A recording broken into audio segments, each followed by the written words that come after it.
તો મિસ્ટર બીન વાળું જે આવતું હતું એમાં છે ને સેમ આવો સિચ્યુએશન આવી સીન આવે છે એક ને એ 70,000 સ્ક્વેર મીટરમાં ફેલાયેલું છે. મેં આગ લાગી હતી તો એના લીધે ભાઈ કેથીડ્રલ એકદમ સિરિયસલી ડેમેજ થઈ ગયું હતું ને એનું વજન છે 15 ટન. પોલ્યુશન દિવસે દિવસે વધતું ગયું છે. એક સાઈડ એની ડિમોલિશ કરી દેવામાં આવી હતી. તો અહીંયાની ભાઈ ફેમસ ચીમની આઈસ્ક્રીમ. તો કેમ છો મિત્રો, મજામાં? તો મિત્રો પહેલા બધાને ગુડ મોર્નિંગ.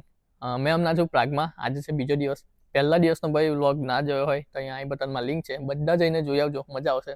આજનું પ્લાનિંગ એવું છે કે આજે પ્રાગનું ઓલ્ડ ટાઉન આખું વિઝિટ કરવાનું છે. કયા કયામાં પ્લેસીસ છે તે બધા પ્લેસીસ મેં થોડું રિસર્ચ કર્યું છે, એની થોડી માહિતી કાઢી છે. તો એ બધા એક એક કરીને પ્લેસ વિઝિટ કરીશ અને ત્યાં જઈને એની માહિતી તમને પણ શેર કરીશ. તમે પણ જાણજો. તો હમણાં સવાર થઈ છે, વાતાવરણ એકદમ મસ્ત છે, તડકો નીકળ્યો છે, તો ફરવાની મજા આવી જશે. તો હમણાં મેં ફ્રેશ થઈને આવી ગયો છું, જઈશ એક એક કરીને બધા પ્લેસ વિઝિટ કરીશ, તમને પણ બતાવીશ. ને અહીંયા રહેવા માટે મેં હોસ્ટેલ બુકિંગ કરાવેલું છે, તો હોસ્ટેલ પણ બતાવીશ ને એની પણ ટૂર આપીશ તમને, પણ પછી આપીશ. તો બસ વ્લોગમાં જોડાઈ રહેજો. પહેલું પ્લેસ છે પ્રાગ કાસલ. તો મેં હમણાં જાઉં છું પ્રાગ કાસલ ને ભાઈ એકદમ ટોચ પર છે, તો ધરાન છે, ચડીને જવાનું છે. તો હમણાં ચાલતો ચાલતો જઉં છું.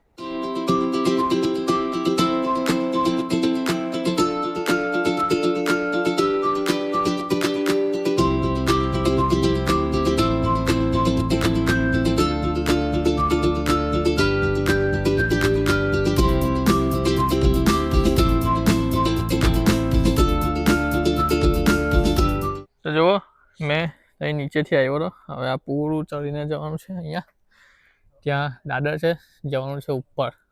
ઉપર ચડવાનું ચાલુ જ છે, પણ અહીંયા વચ્ચે એક પ્લેસ છે, એકદમ ખતરનાક વ્યૂ છે. કેમ કે હવે જેમ જેમ ટોપ પર જઈશું એમ એમ આખી સિટીનો વ્યૂ આવશે. તો ભાઈ ખતરનાક સિટીનો વ્યૂ આવ્યો છે, તમને બી બતાવું, જોઈ લો ખાલી પાછળ. આખી પ્રાગ સિટી પાછળ દેખાય છે બધી.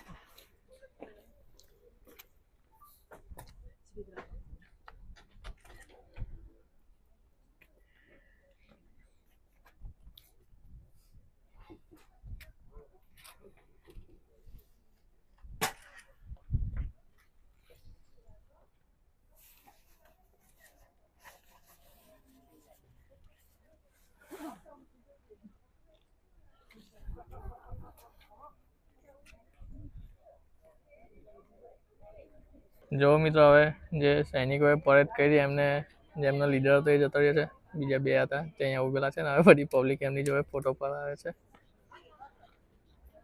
જોઈ લો પબ્લિક.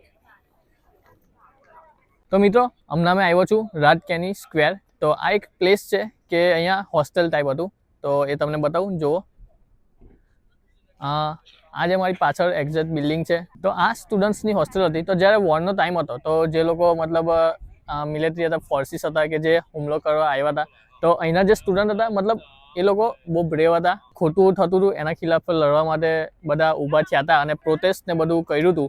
તો એ મિલિટરી ફોર્સ હતી, તો અહીંયા આવી હતી અને બધાને ભાઈ મારી નાખ્યા હતા, બહુ ખરાબ રીતે બધાને માર્યા હતા. અહીંયા જે સ્ટેચ્યુ છે ઉપર બનાવેલા એ પણ એવા જ છે કે સૈનિકો હોય છે, બધા હોય છે, તો એ સ્ટુડન્ટને મારતા હોય છે અને એવા બધા સ્ટેચ્યુ છે, એ પણ તમને બતાવું. તો આ એની હિસ્ટ્રી છે. આવું સ્ક્વેર છે. આ જે બધી બિલ્ડિંગો છે તેમાં મ્યુઝિયમ છે, ગેલેરી છે ને એવું બધું છે. ને જે મેઇન બિલ્ડિંગ હતી કે જે મેં કીધી તો એ આ બિલ્ડિંગ હતી. ને આ જે ઉપર સ્ટેચ્યુ પર છે નજીક જઈને પણ તમને બતાવું. તો આ જો ઉપર જે સ્ટેચ્યુ બનાવેલા છે બે બાજુ, તો એ આ નીચે છે જે સ્ટુડન્ટને મતલબ મારતા હોય ખરાબ રીતે ને એવું છે.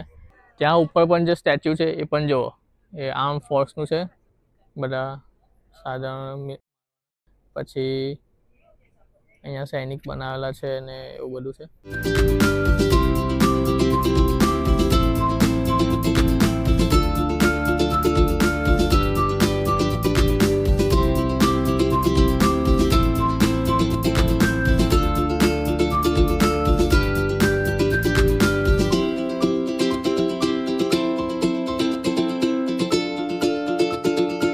હમણાં જે સૈનિકોએ પરત કરી હતી તો ભાઈ સૈનિકો બે બાજુ ઊભા થઈ ગયા છે. ભાઈ તમે કદાચ મિસ્ટર બીન નાનો હોય ત્યારે મિસ્ટર બીન જોયું હશે, મોટો મિસ્ટર બીન વાળું જે આવતું હતું એમાં છે ને સેમ આવો સિચ્યુએશન આવી સીન આવે છે કે પરત કરતાં કરતાં આવે છે ને ભાઈ સૈનિક હોય ને તે આવી રીતે ઊભા રહી જાય છે ને હલે ભાઈ આ સેટ બી હલતા બી નહીં કે નહીં એમની આંખે એમ તેમ થઈ ફેસ બી એમ સેમ જ સ્ટ્રેટ એટલે સ્ટ્રેટ સેટ બી એમ તેમ નહીં હલતા જ નહીં.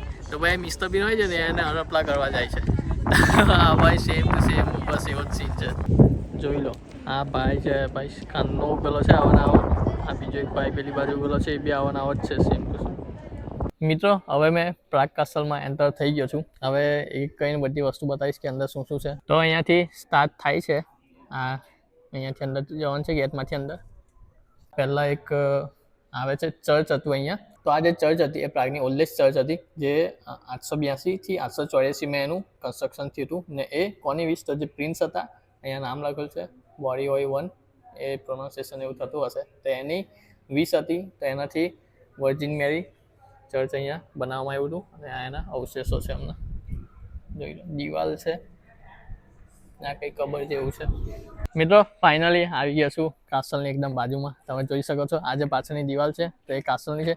અહીંયા કેવું છે બહુ મોટી જગ્યામાં કાસલ આખું પથરાયેલું છે ને હવે અમુક બિલ્ડિંગ મતલબ ક્લોઝ છે, અમુક ખુલ્લી છે, અમુકને કેફે હોટલમાં બધું કન્વર્ટ કરી દીધેલ છે. અહીંયા ગાઈડની પણ સુવિધા છે, તો ગાઈડ તમારે હાયર કરવો હોય તો ગાઈડ પણ હાયર કરી શકો છો. સિંગલ કરવો હોય તો સિંગલ, ગ્રુપમાં કરવો હોય તો ગ્રુપમાં. એના પ્રાઇસીસ હોય છે અલગ અલગ. પણ આપણે તો ભાઈ ગૂગલ બાબત જિંદાબાદ, ગૂગલ પર સર્ચ કરી લેવાનું, બધી હિસ્ટ્રી જાણી લઈએ થોડી ને તમને પણ જણાવી દઈએ. આ જે પ્રાગ કાસલ છે તો અકોર્ડિંગ ટુ ગ્રીનિશ બુક આ વર્લ્ડનું લાર્જેસ્ટ એન્શિયન્ટ કાસલ છે ને એ 70,000 સ્ક્વેર મીટરમાં ફેલાયેલું છે. મતલબ બહુ જ બધી બિલ્ડિંગ છે, અલગ અલગ ગેલેરી છે, આર્ટ ગેલેરી છે, મ્યુઝિયમ છે, એક્ઝિબિશન સેન્ટર છે ને એવું બધું છે. પછી હોટલ ને કેફે બધું અંદર આવી જાય છે, કેથીડ્રલ છે તો એવું બધું આવી જાય છે. ને એનું કન્સ્ટ્રક્શન 870ની સાલમાં થયું હતું. તો એ હમણાં પ્રેસિડેન્ટનું વર્ક પ્લેસ અને રેસિડેન્ટ પ્લેસ છે. ને હમણાં જે એનું ટેનન્ટ છે, મતલબ હમણાં જે રહે છે એનું પર્સનનું નામ છે એ પીટર પાવલ. તો એ નામનો પર્સન ત્યાં રહે છે. તો આ એની હિસ્ટ્રી છે જે કંઈ થોડી ઘણી હતી.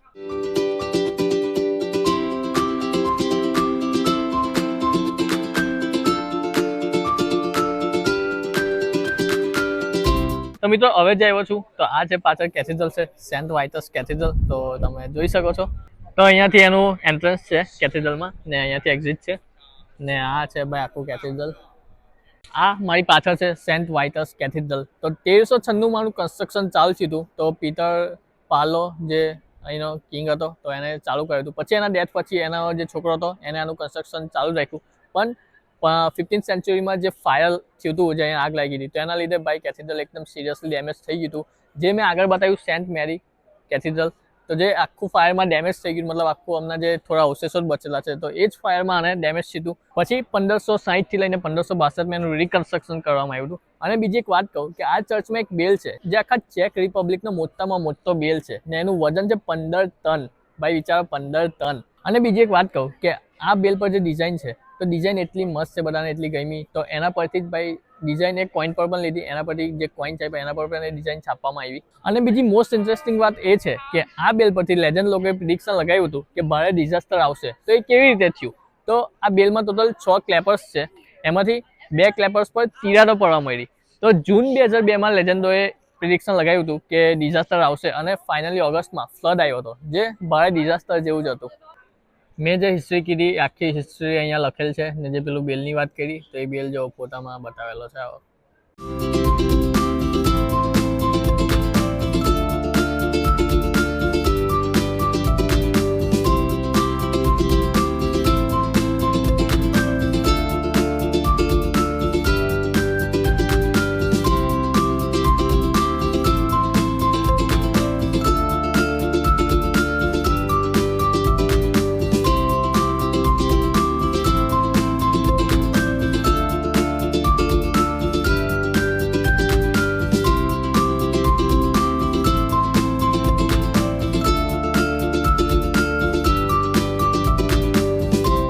ખાલી કન્સ્ટ્રક્શન સ્ટાઇલ જો, મતલબ અહીંયા પણ જો 2 પર્સન છે એમના ફેસ બનાવેલા છે. પછી અહીંયા આ બાજ જેવું બનાવેલું છે, કંઈ પ્રાણી બનાવેલું છે. પછી અહીંયા ઈસુ ખ્રિસ્ત છે, બધા છે. તો મતલબ કન્સ્ટ્રક્શન એકદમ હેવી છે. મિત્રો આ જે પાછળ કેથેડ્રલ છે ચર્ચ છે તો એ મતલબ અલગ અલગ પથ્થરોમાંથી બનેલું છે ને મસ્ત અલગ અલગ કલરિંગ પથ્થર. તો આ જે બધી બ્યુટી છે એ એની પથ્થરની બ્યુટી હતી, મતલબ કોઈ એમાં પેઇન્ટ એવું કંઈ છે નહીં, પણ એ પથ્થરનો જે કલર છે પણ એ ટાઈમ જતાં જતાં પથ્થરના કલર મતલબ ડીમ થતા ગયા ને આ બાજુનું જે સેક્શન છે એ મોસ્ટલી બ્લેકઆઉટ થઈ ગયો છે, બધા પથ્થરો બ્લેક થઈ ગયા છે. આ બાજુ હજુ થોડા યલોવિશ છે. તો આવું છે. આ જે પથ્થરોની મેં વાત કરતો હતો તો આ જે છે આ બધી ડિઝાઇનો બને છે. આ જે આ કલર નથી, આ યલો છે, વ્હાઇટ છે, બ્લુ છે, આ ભાઈ કલરિંગ પથ્થર છે, આ રેડ છે. જો આ બધા પથ્થરથી ડિઝાઇન બનાવેલી છે ને એ ડિઝાઇન તો અહીંયા ગ્રીલ પર પણ જો આ જે બનાવેલું છે કે આ કંઈ કામ કરે છે, મતલબ પછી આ બનાવેલું છે, આ છે. તો આ સાઈડનું જે છે આમાં હજુ થોડો કલર દેખાય છે કમ્પ્લીટ. આ જે મેં બ્લેકઆઉટની વાત કરું તો આ છે, આ જે છે આ મોસ્ટલી બધું બ્લેક કલર થઈ ગયું છે. તો આ જે કલર ડીમ થવાનું કારણ એ જ કે પોલ્યુશન દિવસે દિવસે વધતું ગયું છે. તેના લીધે જે બધી બ્યુટી છે જૂના જમાનાની તે બધી હવે લુપ્ત થવા માંડી છે.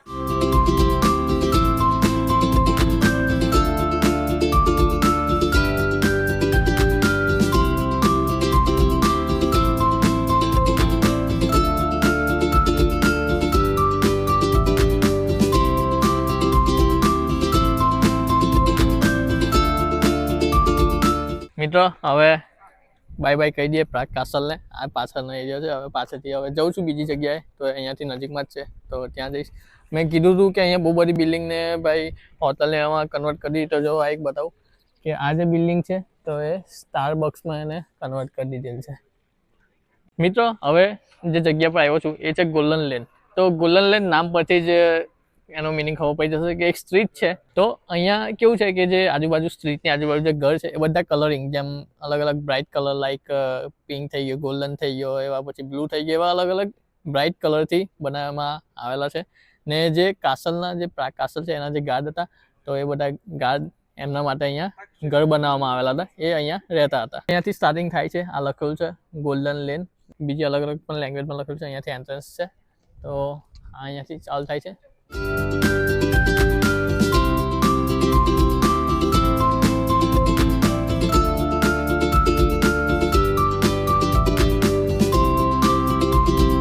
મિત્રો અહીંયાથી એન્ટ્રન્સ છે, ટિકિટ છે. તો જુઓ સામે જે ઘર દેખાય છે તો એમાં સૈનિકનું એ બનાવેલું છે. તો આવી રીતે બધા સ્ટ્રીટમાં ઘરો છે. આ જે સ્ટ્રીટ છે આના સ્ટ્રીટના બંને બાજુ ઘરો આવેલા છે અને 19th સેન્ચુરીમાં એક સાઈડ એની ડિમોલિશ કરી દેવામાં આવી હતી, પણ બીજી સાઈડ એવી ને એવી જ છે. અને બીજી એક ઇન્ટરેસ્ટિંગ સ્ટોરી છે કે એ જે મેં આગલા વ્લોગમાં કહીશ, કેમ કે એ જે પ્લેસ છે એ ન્યૂ ટાઉનમાં છે તો એની સ્ટોરી અહીંયા કનેક્ટ થાય છે. તો એ જગ્યા એટલી મસ્ત છે, ઇન્ટરેસ્ટિંગ, એટલી મજા પડશે જોવાની. તો એની સ્ટોરી મેં ત્યાં જઈને કહીશ તો તમે અહીંયા કનેક્ટ કરશો. તો બસ વ્લોગમાં બની રહેજો. હમણાં આવ્યો છું ભાઈ પ્રાગનું ફૂડ ટ્રાય કરવા માટે. તો અહીંયાની ભાઈ ફેમસ ચીમની આઈસ્ક્રીમ, તો પાછળ તમે શોપ જોઈ શકો છો. તો અહીંયાથી ભાઈ જોઈ લો આઈસ્ક્રીમ, ચીમની આઈસ્ક્રીમ. ભાઈ બહુ જ પબ્લિક તૂટેલ છે બરાબર. તો હવે જોઉં મેં બી ટ્રાય કરું છું. લીધેલ છે ચોકલેટ વિથ સ્ટ્રોબેરી ફીલ. તો હવે જોઈએ કેવું ફીલ આપે છે સ્ટ્રોબેરી. તો જો આવા ટાઈપની આવે છે. આ એના પર બનાવે છે ગરમ ગરમ મસ્ત, નીચેનું કોન ને ઉપર ચોકલેટ ક્રીમ ને ચોકલેટ આઈસ્ક્રીમ નાખેલ છે, સ્ટ્રોબેરી ઉપર મૂકેલ છે ને આખો જે કોન છે એ સ્ટ્રોબેરીથી ફિલ કરેલ છે, મતલબ અંદર સ્ટ્રોબેરી ભરેલી છે. તો મિત્રો હમણાં મેં છું મ્યુનિસિપલ હાઉસની એકદમ સામે. તો આ જે પાછળ તમને જોઈ શકતા હશો બિલ્ડિંગ, આ બિલ્ડિંગ છે મ્યુનિસિપલ હાઉસ છે. તો આ 1380માં કિંગ વેન્સેસ્લાસ ફોરે આનું કન્સ્ટ્રક્શન કરાવ્યું હતું. પછી 1385થી 1485 સુધી બોહેમિયાના જે અલગ અલગ રાજાઓ હતા તે અહીંયા રહેતા હતા. 1485 પછી આ જે મ્યુનિસિપલ હાઉસ છે એ ખાલી કરી દેવામાં આવ્યું હતું અને 20th સેન્ચુરીમાં એને ડિમોલિશ કરી દેવામાં આવ્યું હતું. ને આજના ટાઈમમાં આ જે મ્યુનિસિપલ હાઉસ છે તો એ એઝ અ કોન્સર્ટ હોલ તરીકે યુઝ થાય છે. અને એના સિવાય બી બહુ બધા બાર છે, કેફે છે, હોટલ છે, એ બધું અંદર છે. અને જે અમુક જે રૂમ છે મ્યુનિસિપલ હાઉસના તો એ પબ્લિક માટે, જે લોકલ પબ્લિક છે મતલબ એના માટે બંધ કરી દેવામાં આવ્યું છે. જે ગાઈડેડ ટૂર હોય છે એના માટે જ ઓપન છે.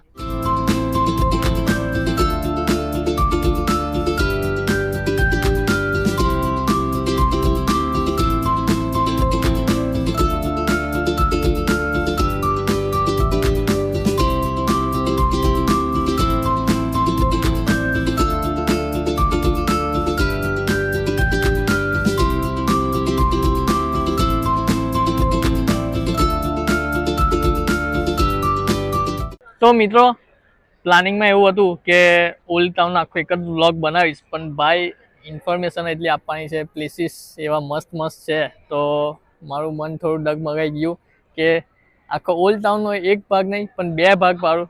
બપોર સુધી જેટલા મેં જગ્યા ફર્યો છું તો એનો એક હાફ નાખી દઈશ ને એને બપોરથી સાંજ સુધી જેટલું ફરીશ તો એનો બીજો હાફમાં નાખી દઈશ. તો આવું પ્લાનિંગ છે. તો બસ આ વ્લોગને અહીંયા એન્ડ કરું છું. તો ટ્રીપમાં પણ તમે પણ જોડાઈ રહેજો. તો વ્લોગને અહીંયા એન્ડ કરું છું. મળીએ હવે નવા વ્લોગમાં. Bye bye.